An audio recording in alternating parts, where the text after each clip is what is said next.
Hi, I'm John Groders. Angela Breidenbach is a writer. She's also the president of CAN, the Christian Authors Network. Like all writers in CAN, she knows that a book, like a friend, should be a lot of fun to spend time with, even when the rest of life is way too busy. Meet her today on No Shame. Have no shame, no, we are not afraid, no shame of the gospel of his name. It's the power of God by which we all are saved. We need not be afraid, no shame. Well, it's Authors Week, it seems, on the No Shame podcast, because this year at the ICVM conference is a group of authors called the Christian Authors Network, and I've just kind of learned about this week, and you're the president, Angela. Yes, I We're am. with Angela Breidenbach, president of CAN, which I thought meant you were my ticket to the French Film Festival, but there's no NNES at the end of this CAN. It's just CAN. Can you CAN for the Christian Authors Network, yep. Tell me about it. Well, I'm Angela Breidenbach, the president, and what we have is an organization of professional authors. You have to have at least one traditionally book published, and then you can have one other, either traditional or self-published. And what we do is co-op together to market our books. And a lot of us are also professional speakers, so we have a speakers bureau. We're also speakers or teachers, so we go into churches, and several of our members actually travel internationally. And you met Janet Perez-Eccles as she spoke just wonderful stories. We write everything from fiction, historical, contemporary, some mystery, some military, just all sorts of things to... Also, we have nonfiction authors, and they are all over the board. The key is that they are Christian authors who follow the Word of God and want to lift up the world to learn the Word of God through our books and through our screenplays now. Mm-hmm. Several of us are screenwriters, and get those stories out into the world to change the hearts for God. This is so exciting because, I mean, you might get the false impression if you're here at ICVM that the world is full of exciting, devoted Christian people who seek out the truth and right. But the real world, the real media, the real bookstore is really filled with messages that do not come from the people in this conference. Right. We are a minority, but in this conference we're here to encourage one another, meet each other, be excited for each other's projects, but truthfully we're outnumbered. Is that true? Oh, sure we're outnumbered, but we're only outnumbered by people. We're not outnumbered by God. God is on our side, which means our side is a lot bigger reach out into the world. And I think it's a wonderful opportunity for us to have the chance to reach out to other people and show that we care, that we love them, and then that we have a commercially viable product that isn't something that's beating them over the head with the Bible either. And I think because that's what a non-Christian, if you want to say that, or someone who's an unbeliever, doesn't want a Christian approaching them these days because they're scared. They're afraid that they're going to get beat over the head with religion, or they're going to get someone who's judging them.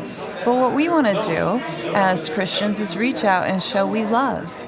We're not going to judge you. We're not going to beat you over the head with a Bible. When you read one of these books, it's entertaining, it's fun, it's wholesome, and you're not getting hit with all sorts of just degraded or unnecessary, horror or gruesome anything.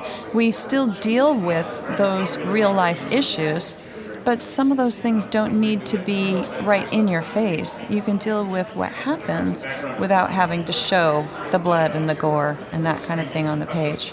So we're kind of responsible as Christians into what we eat, what we feed ourselves with, what we put into our eyes, in our ears, and in our brains.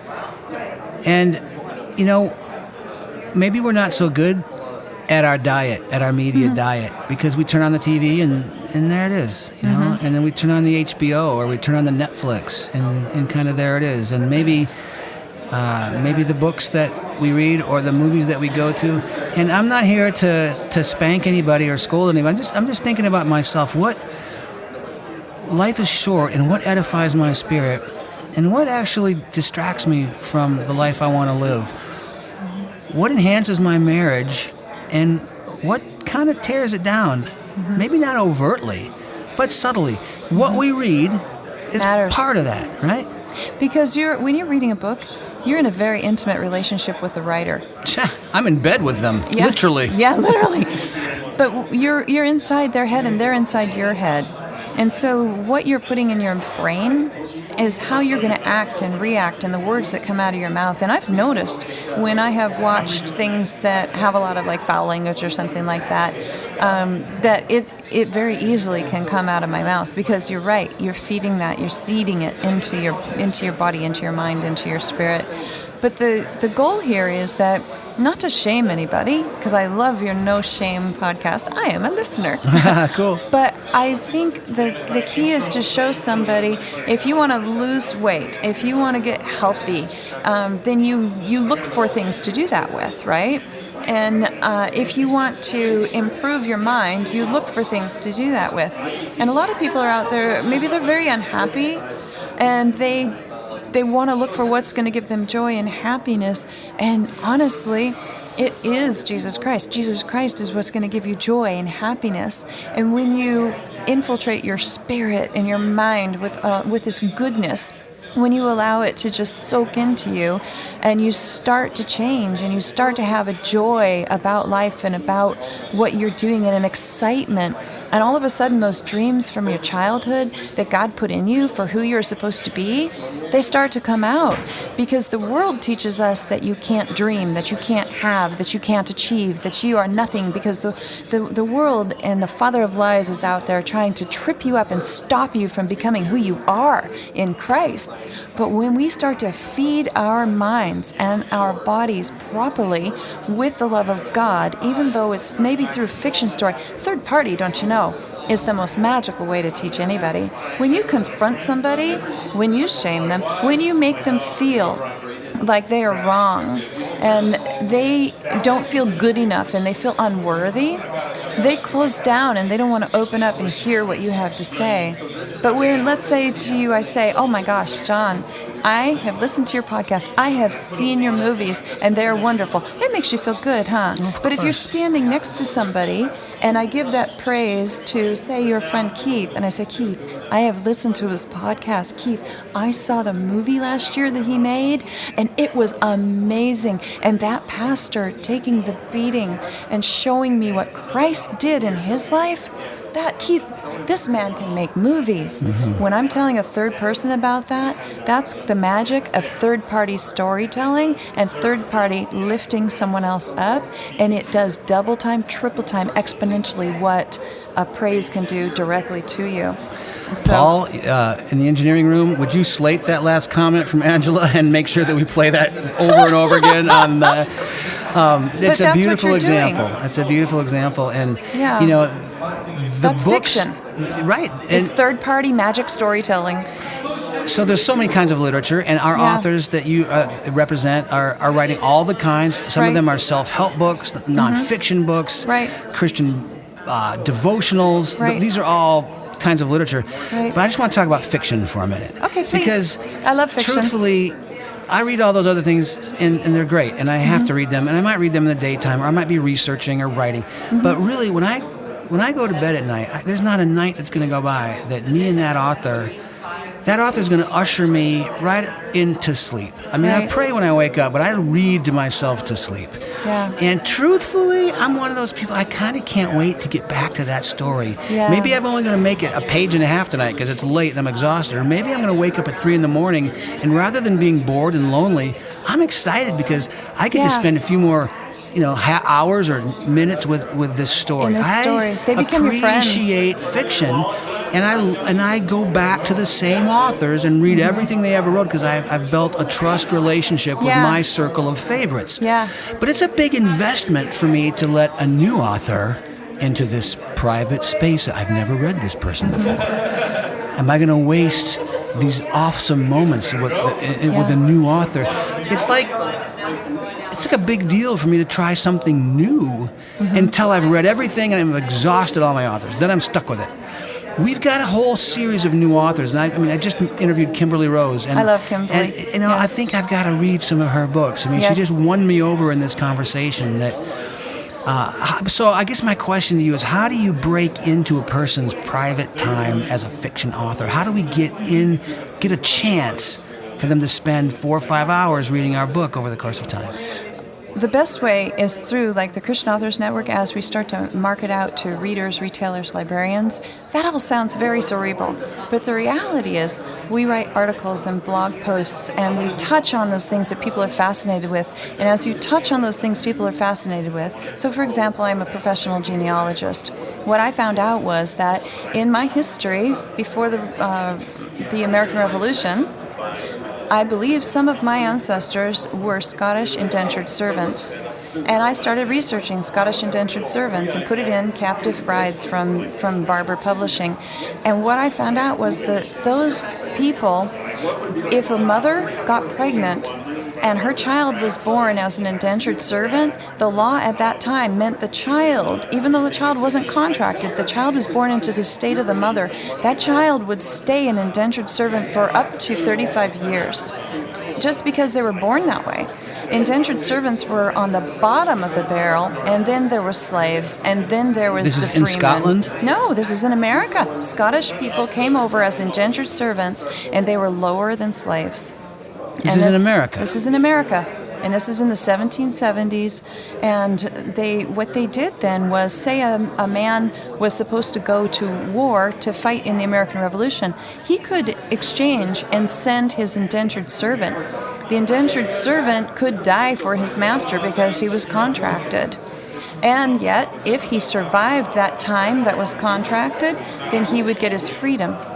And a lot of these people, when they were doing the indentured servitude, the contract was if the indentured servant survived, then they owed them 2 suits, which would be in 2 sets of clothing, and rations for a year. And they didn't want to pay it sometimes, and so guess who got the most dangerous job? It would be the indentured servant, because they wouldn't survive, but the slave was property and would survive for life.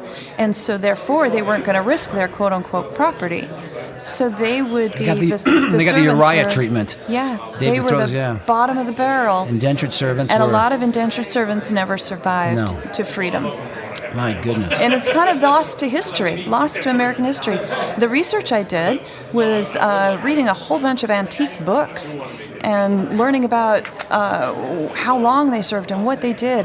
And if a woman or anyone were to break an ankle or sprain an ankle and they were out of work off that contract for 2 weeks or 2 months, they would take them to court and add 2 years. They would, so there was a lot of very unfair treatment of people, whether they were white or black or whatever they were. Maybe they were Chinese, or maybe they, because there was a lot of different countries coming over at that time being servants and indentured. And so especially even the Mexican and Native Americans, and a lot of them did not survive. Whereas our black slave population, they kept bringing them, and they survived and have become a beautiful part of our country. But a lot of the indentured servants never did. The fact that I'm sitting before you is very lucky, because my Your lineage ancestry could have been wiped out Right. by the way they... Slavery by other names. This is the sound. Can you hear that? These are pages turning. Those are deckled pages. Yeah, deckled means raggedy edges. Beautiful. So, I gotta admit, I'm a traditionalist, I suppose, but I have made the switch. I read on my iPad now, and I'm not proud of it because I still like the smell and the feel of a book. But there's something about I can not have the light on, don't keep my wife awake. I can change the size. My iPad means I take one device on the road. I travel a lot, and I don't E-books have to are great. bring 10. So I've sort Audiobooks of made are awesome. I've made the transition to ebooks, but now I actually have in my hands a real physical book. This is called the Captive Brides Collection. There's 9 different stories in this book, and you've written one of them, a short story, right? Right. Called They're 20,000 word novellas. And Novellas. That's a nice word. Yes. His Indentured Bride. So tell me this one, His Indentured Bride by Angela Breidenbach, and it's part of this cool-looking book called the Captive Brides Collection. So what's this? And this one is about 2 indentured servants that come over from Scotland. They cannot marry because they're an indentured contract. And so How old are they? They are they're young. They're in their 20, very young. A lot of them were very, very young when they came over, and sometimes indentured servants were sent over as young as 7. So it's a really amazing opportunity to be able to tell the story of indentured servitude in America. And these folks come over, and I can't tell you the ending because all the way through the different people, they flip back and forth. And the question is, will they ever be allowed to marry? And how do they gain their freedom?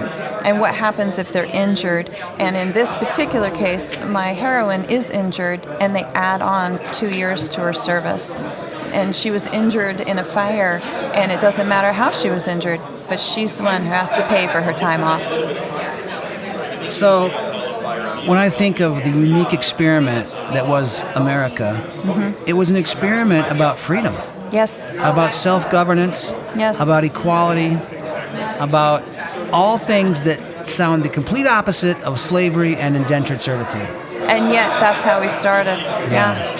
And these people came from Scotland. They were eating the grass and the weeds off the side of the road. They were so hungry. So by the way they were able to get to freedom and possibly be able to farm and own some land was to put themselves into indentured servanthood, because their way would be paid by their owner, and then they would come over, work off their contract, and then hopefully get the chance to get freedom. And while they're doing that, they're supposed to be fed and clothed, and that was their hope of survival.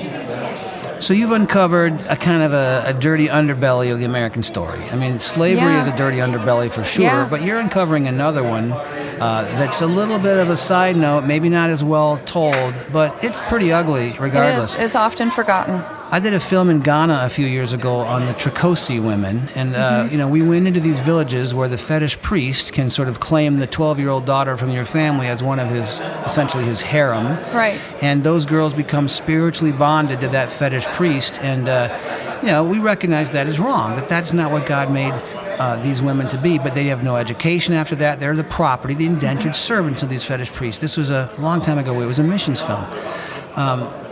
And we wanted to see stories of their being set free, and because we believe Christ would want them to be free.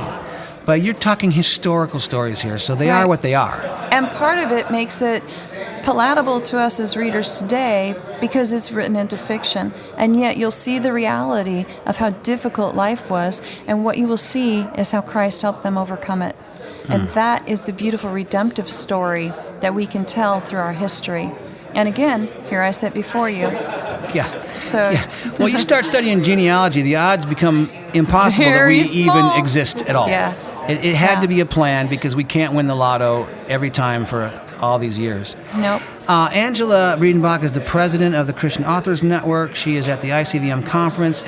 But give me some about, you're an author yourself. What's been your autobiography as a writer? What have you written, and what's your... I've written 18 books. My 18th book comes out in February 2020, and it is another romance novella collection with 4 different authors in it. And that one is the Mail Order Brides, and I've suddenly blanked the title. I'm so sorry. I will come back to that. But now I've moved to screenwriting, and I'm writing Genetic Proof, which is a forensic genealogist, and she's helping to solve cold cases and crimes. So it'll be a TV series, and it's being pitched right now and here in ICVM and other places. So as a professional genealogist, my goal is to continue writing genealogy into these stories in ways that makes history come to life, people who really lived come to life in beautiful ways, and set them in a fictional story that tells you the truth but allows you to absorb it in today's world. Genetic Proof. This is a TV series. So Yes. you've now moved from writing the novel or the novella to now you're writing screenplay. Yeah. That's a different animal. Yeah, it's been hard to learn. So tell me the difference. What can't you do anymore? I cannot write a lot of narrative anymore. Right. I cannot write in hair color and just in thoughts inside the head. It has No to be thoughts. on the page. Right. And that's very different from novel writing. It's all action. It's all action. And it does not need to be all dialogue, does it? No, but at the same time, the action has to be for a purpose, and you're able to show the thought through the action. Right, So right. there's the subtext is a challenge in that way. Yeah. Yeah. So it's been fun, and it's a journey, and I hope it will continue. So Yeah. cold cases with a genetic investigator on the scene. So I like Grisham. I've read all the Grishams. His latest book, The Guardian, is about a guy. I don't know if you've read The Guardians, but John Grisham's latest book, The Guardians, is about a guy who works for a nonprofit ministry, and his full thing. Gee, I do that. And it's to go around and find innocent people who have been put on death row, and through dogged reopening of their cases to set the innocent free. It's And a beautiful forensic book. genealogy is a really beautiful way to be able to set those people free, because you can do things with DNA now that you couldn't do before. Yes. So people who were convicted by quack Yeah. testimony that says, Right. oh, it's a brown hair and he has brown hair, he must be the murderer, and people have been killed and put on death row. So this is and I'll tell you Yeah. what, I've read all Grisham's books. The Guardians was great book, inspiring, Yeah. a real character here. It sounds like you're on that same war path. I love it. Similar. That's really fascinating. Yeah, and I want to be able to make the people understand the difference between what law can do and what DNA can do and what genealogy research can do, and put those sciences together, but in a way that is a really fun, exciting, and adventurous tale. You know, so yeah, it's very fun. Angela, how can I find your books? If I want to read your books, where do I go? AngelaBreidenbach.com, BreidenBach. You can find me on social media at Ange Breidenbach, and they're pretty much anywhere in stores, libraries, and of course, you know, the big Amazon or any other. But I really, really like to support local retailers, so go in and ask for a book there. They'll order it for you, and then you'll support a retailer. I would talk longer, but there's a bunch of authors waiting for you Yes. to go to dinner, so I have to let you go. Angela, thank you for joining us on Thank No you, John. Shame. It's been a pleasure. Thank you for your writing, and I'd like to know my genealogy someday. And I am excited to be here. Thank you. Have no shame, no, we are not afraid. No shame of the gospel of His name. It's the power of God by which we all are saved. We need not be afraid. No Shame is a weekly podcast where John Groders discusses life at the intersection of faith and culture with all kinds of interesting and inspiring guests. Subscribe to the podcast today by going to johngroders.com, select the podcast tab, and hit subscribe. Listen whenever you have time, but don't miss any of these life-giving conversations.